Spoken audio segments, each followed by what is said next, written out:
வணக்கங்க. நான் கவிதா வேணுகோபால், கோவையிலிருந்து. அவிநாசி அப்படின்னு சொன்னாலே காசியில் பாதிங்க. இந்த கோயில் 2000 ஆண்டுகள் பழமை வாய்ந்த கோயிலுங்க.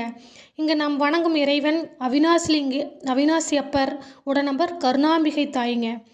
தேவார திருத்தலங்களில் அவிநாசியும் ஒன்றுங்க. சுந்தரர் தேவாரம் பாடியது இந்த கோயிலில் தானுங்க.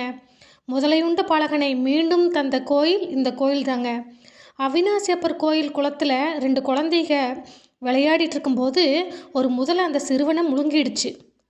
3 வருஷத்துக்கு அப்புறம் சுந்தரமூர்த்தி நாயனார் அந்த கோயிலுக்கு வருவதற்காக அந்த வீதி வழியாக வரும்போது ஒரு வீட்டில் வேத மந்திரம் முழங்க ஒரு குழந்தைக்கு பூநூல் போடு சடங்கு நடந்துட்டுருக்குதுங்க.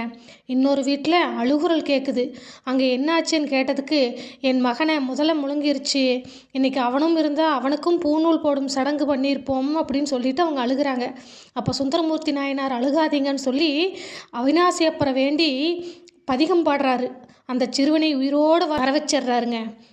எப்பேற்பட்ட விஷயம் பார்த்தீங்களா? பதிகம்பாடி வர வச்சிட்றாரு.